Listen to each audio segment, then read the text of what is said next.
கடந்த காலங்களில் 2 சந்தர்ப்பங்களில் இலங்கை கடற்படையினரால் காப்பாற்றப்பட்ட குடியேற்றவாசிகளை பொறுப்பேற்பது தொடர்பில் இதுவரையில் எந்த ஒரு நாடும் பதிலளிக்கவில்லை. இந்த மாதம் 2 சந்தர்ப்பங்களில் ஆழ்கடலில் நெருக்கடிக்குள்ளான 172 குடியேற்றவாசிகள் கடற்படையினரால் காப்பாற்றப்பட்டனர். அவர்களுள் பலர் மியன்மார் பிரஜைகள் என சந்தேகிக்கப்படும் நிலையில் இதுவரையில் அந்த நாட்டு அதிகாரிகள் இதுகுறித்து பதிலளிக்கவில்லை. இவர்களில் பலர் தடுத்து வைக்கப்பட்டுள்ள மிரிகான தடுப்பு முகாமின் நிலையை நாம் மீண்டும் என்று ஆராய்ந்து பார்த்தோம். மிரிகான தடுப்பு முகாமில் மியன்மார் மற்றும் பங்களாதேஷ் பிரஜைகள் உள்ளதாக தகவல்கள் கிடைத்ததைத் தொடர்ந்து அவர்களின் மொழி அறிந்த சில தேரர்களையும் எம்முடன் அழைத்துச் சென்றிருந்தோம். நாம் சென்ற சந்தர்ப்பத்தில் கடற்படையினரால் 2 சந்தர்ப்பங்களில் காப்பாற்றப்பட்ட குடியேற்றவாசிகளில் சிலர் பூசா முகாமிற்கு அனுப்பி வைக்கப்பட்டிருந்ததுடன் சுமார் 70 பேர் தொடர்ந்து மிரிகானையில் தங்கியிருந்தனர். இவர்கள் மத்தியில் இருந்த ஆங்கில மொழி பேசக்கூடிய இளைஞர் ஒருவர் தாம் மியன்மார் பிரஜைகள் என எமக்கு தெரிவித்தார். மியன்மாரின் சிடுவே பல்கலைக்கழகத்தில் பட்டப்படிப்பை மேற்கொண்டு வருவதாக ஷபி உல்லா என்ற பெயரில் தம்மை அறிமுகப்படுத்திக் கொண்ட இளைஞர் கூறினார். In Myanmar, we are going to Malaysia. நாம் அனைவரும் மியன்மாரை சேர்ந்தவர்கள். நாம் மலேசியாவிற்கு செல்லவே முயற்சித்தோம். தாய்லாந்து எல்லை பகுதியில் எமது என்ஜின் உடைந்தது. தாய்லாந்து அரசாங்கம் எங்களை பிடித்துக் கொண்டது. மலேசியாவிற்கு செல்ல உதவுவதாக அவர்கள் எம்மிடம் கூறினார்கள். பின்னர் அவர்கள் எமது என்ஜினை எடுத்துக் கொண்டனர். எம்மை கடலில் தத்தளிக்கப்பட்டு அவர்கள் சென்று விட்டனர். மியன்மாரைச் சேர்ந்த தேரர்கள் இதன்போது அவர்களுடன் மியன்மார் மொழியில் பேசினர்.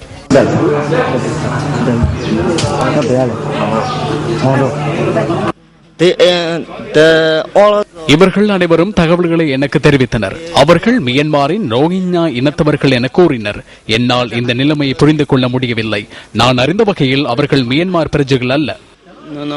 எமக்கு எமது நாட்டில் பிரஜா உரிமை கிடைக்கவில்லை. எம்மை வெளியே போட்டார்கள். According to my idea, this situation is நான் அறிந்த வகையில் இது இன ரீதியான பிரச்சனையாகும். இது மத ரீதியான பிரச்சனை அல்ல. எனது நாட்டின் அனைத்து புரூம இனத்தவர்களும் பௌத்தர்கள். முஸ்லிம் இனத்தவர்கள் இல்லை. அவர்களை மீண்டும் அங்கு அனுப்ப வேண்டிய தேவையில்லை என நான் எண்ணுகின்றேன். பங்களாதேஷைச் சேர்ந்த தேரர்கள் இந்த குடியேற்றவாசிகளுடன் கருத்துக்களை பரிமாற்றிக் கொள்ள முயற்சித்தனர். குடியேற்றவாசிகளிலிருந்து சிறு பிள்ளையொன்று தொடர்பிலேயே இதன்போது அதிக கவனம் செலுத்தப்பட்டது.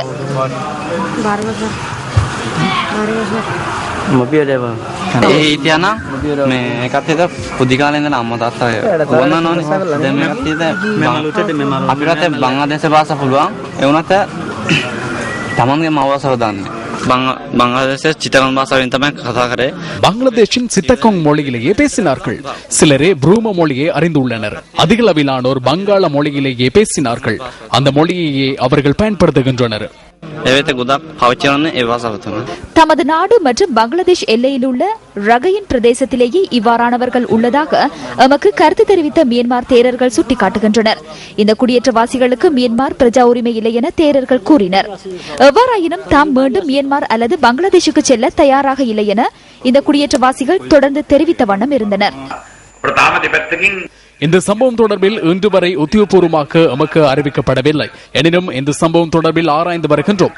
மியன்மார் மற்றும் இலங்கை அரசாங்கங்களின் ஊடாகவோ தூதரகங்களின் ஊடாகவோ எமக்கு எந்தவித வேண்டுகோளும் விடுக்கப்படவில்லை. இதுவரையில் நாம் செய்ய வேண்டியது என்னவென கூறப்படவில்லை.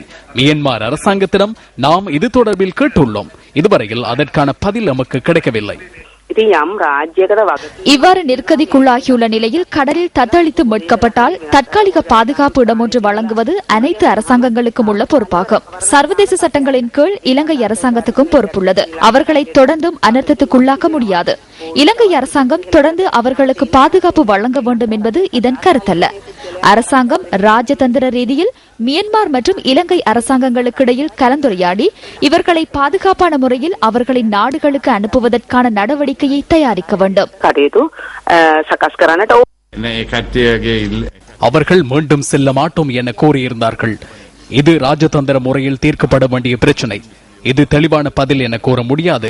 எனினும் சட்ட ரீதியாக அவர்களை வந்த நாட்டிடம் ஒப்படைப்பதே சிறந்தது. இந்தியாவின் ஹைதராபாத் நகரில் இடம்பெற்ற இருவேறு வெடிச்சம்பவங்களில் 15 பேர் உயிரிழந்திருக்கலாம் என தெரிவிக்கப்படுகிறது.